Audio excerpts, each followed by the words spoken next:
poisonous anti-white atmosphere that tends to pervade a university, not just this one, but throughout the entire country.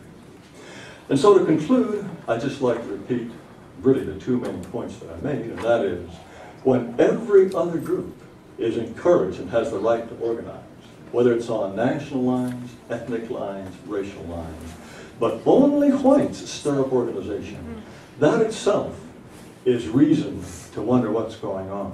And if the reason to oppose a white organization is strictly on the basis of race, in this era of absolutely crazed anti-racial discrimination, this is staggering hypocrisy. This is a spectacular injustice, and I think in Towson, it's about time it came to an end. Thank you very much.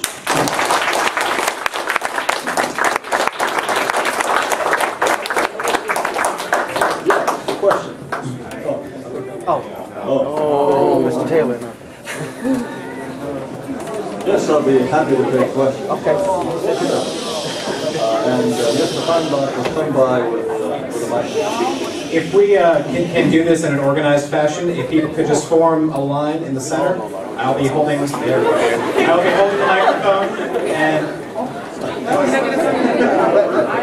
okay, let's back it up from the podium, everybody. Let's be organized.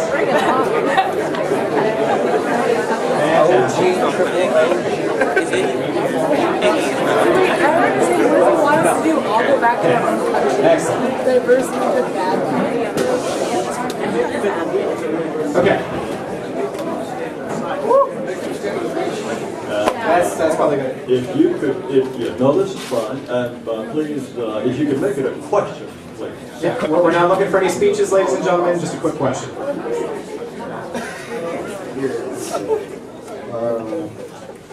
All right, my question for you is, the purpose for this White Student Union, what exactly is the purpose? Because from my understanding and from what you said, you're not speaking about the accomplishments of Caucasian Americans or the accomplishment of this race or sort of the progression of the white race.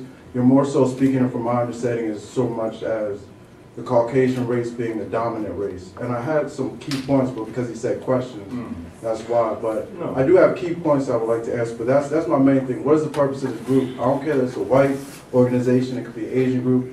My point is that when Caucasian Americans have a group, from history and from time has shown that it's not a productive group. It's a violent. My question is, what is the purpose of this group? What is going to be the discussions in the group?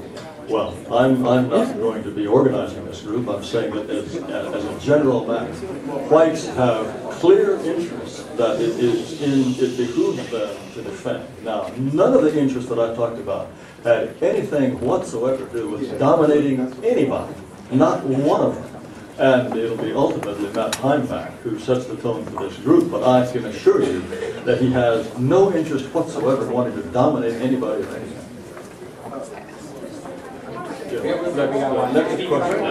One more statement where I can sort of not have a debate, but just have a Get on the mic. Get on the mic. Hi, my name is Tiara Grant. I'm speaking on behalf of Morgan State University. For graduating from Yale University. But my question to you is, what are the rates of, I guess, just interaction with other multicultures in Yale University? At Yale? Yeah. Well, I graduated in 1973, a long time ago. What the situation is now, I don't know, but it had groups very similar to the ones here in Towson. There were all sorts of groups for blacks or Asians or Hispanics. Now, like most universities and like most multiracial organizations and institutions, generally people keep to themselves. Most people who are white tend to have white friends. Most people who are Asian tend to have Asian. There are people who are not that way, of course. But generally, people tend to stick to themselves. It's the same at Yale. Imagine it's the same here. Can I respond to that? If we can just skip to one question, but you can feel free to get back in line. Okay.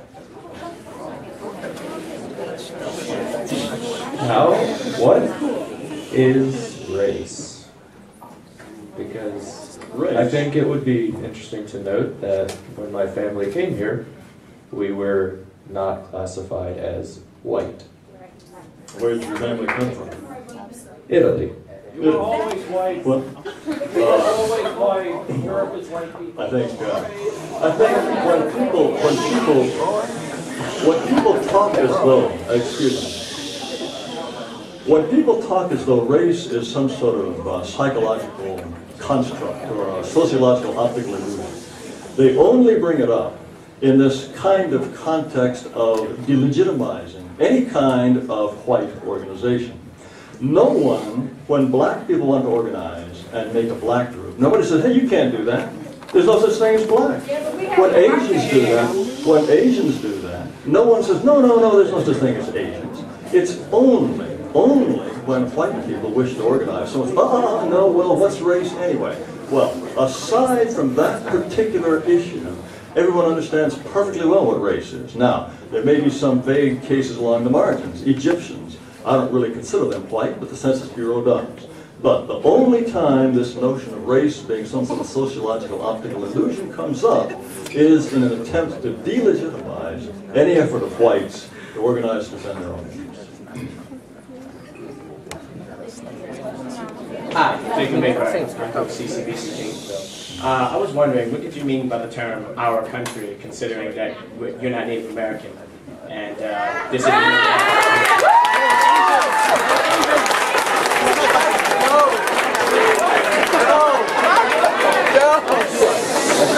I don't quite understand what you mean by my not being American. Is anyone in this room an American? Well, all right. So you're saying that everyone in this room who's not an American Indian should clear out, including you? I'm saying that then if you use terms to say ours, you have to recognize this country was never any of ours. And if we're going to offer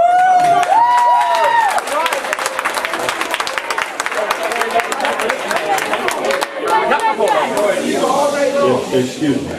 If that's your view, why are you here? Why any of it? Well, you should be the first to leave. If you believe that you have no legitimacy in this country, if you genuinely believe that, then you should go someplace else. Now, the whole question. Because a lot of people died and fought for me to want to stay here. Because I'm not leaving because my country did form on the foundation of blood. I'm staying to form it on the foundation of something else, freedom, light, and truth. Amen. Now, many people will argue that, okay, the Indians were here first, so whites should have no complaints about being displaced by others. This, once again, is a spectacular double standard. If what happened to the Indians, becoming a minority, is a bad thing, and yet for whites to become a minority is a good thing, we're back to that usual double standard. If it's bad for whites, it's good. You got to make up your mind. That's minority. Next question. That's all I had to say. Thanks for coming. Oh, my pleasure. My name is Leah Bass, and I'm a member of Delta Sigma Theta Sorority Incorporated, which was founded on the campus of Howard University. The purpose of the organization is made because black women were not allowed to join sororities at that time. So my question for you is, how would you define oppression? Because that isn't something that I heard you speak about very much this evening, and I just kind of wanted to further understand what is your take and stance on what oppression is and how it can have an effect on one race. Well, oppression can take all sorts of forms. Presumably, if one group dominates another, you find that in Arab countries. If the Shia Muslims are dominating the Sunnis, not letting them vote, not letting them have any kind of access to political power, that would be a form of oppression. In Saudi Arabia, they don't let women drive. You could say women are oppressed. In Saudi Arabia, they don't let Christians practice their religion. I would call that an oppression of some kind. There are different kinds of oppression all around the world. If one group is somehow putting pressure on some other group and denying it some sort of basic human right, that's how I would define oppression. Hi. My question is, you're saying that diversity is a negative thing, has a negative effect. So I just want to know, so do you believe that Towson should be an all-white school? Like, do you believe in separate but equal? Because it seems like that's what you're saying. What I believe in is complete freedom of association. And if that means that blacks prefer to live and study and work with blacks, marry other blacks, God bless them.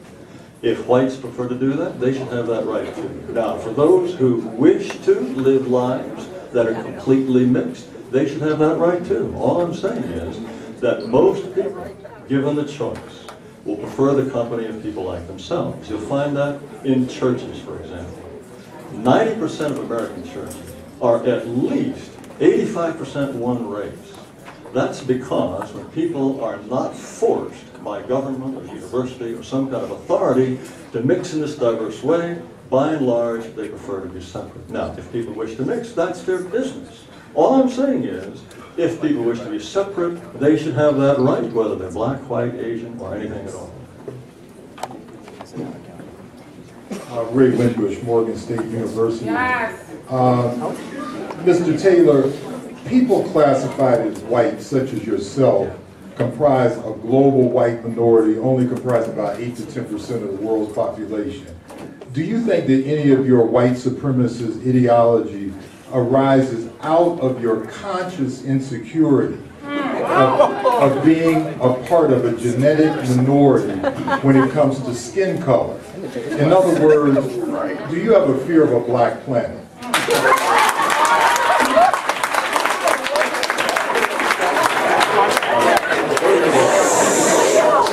First of all, I'd like to know, could you quote me anything at all that I've said that was white supremacist?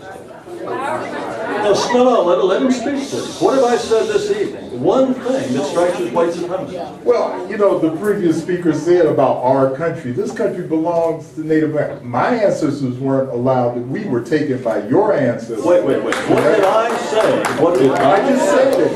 You mean for me to say our country is white supremacist? It is not your country, it belongs to Native Americans. I was taken here by my ancestors. Your ancestors brought us here.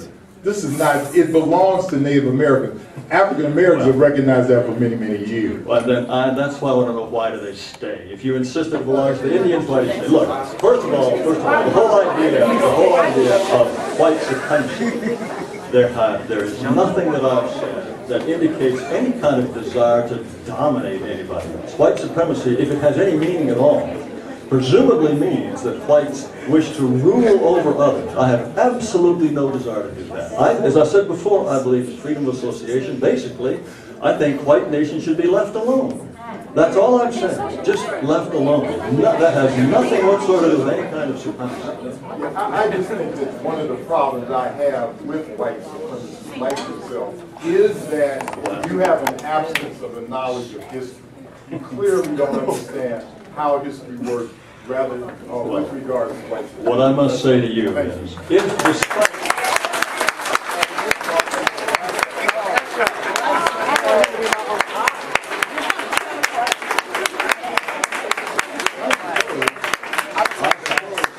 judging from the question that he asked earlier, do I have fear of a black planet? If he is looking forward to a black planet, that sounds rather black supremacist to me. But if he insists that he is not a black supremacist, I'll take it as well. But it seems to me to have explained over and over that I'm not by any stretch of the imagination a white supremacist, and then to insist otherwise, I don't know how you have a conversation. Let's go on to the next question. My name is Michael Bell. Yes, sir. I'm a social activist. I speak up for injustice of any kind. Then you should be speaking up for whites. I speak up against ignorant stupidity of any kind as well. Then why are you here? Because I believe that what you're saying is stupidity. Anyway, you said that diversity is a strength, and that was a myth. You said that that's a myth, that diversity is a strength, correct? By and large, it's a weakness. Wherever you find it all around the world. Okay. But this country was founded on the principles of diversity. This country has been known as the Great American Melting Pot. It wouldn't be what it is today without the other countries we have immigrated to this country. The United States was founded by Englishmen. If you look at the signers of the Declaration of Independence and Constitution, there is not a single name there that I can think of that's not Anglo-Saxon. It's straight up and down the line was. And in fact, John Jay, one of the founders, wrote in the early Federalist Papers that he gave thanks for the fact that this country was populated by people who were so similar to each other in ethnicity, language, religion, He said that gave strength to the United States. And in fact,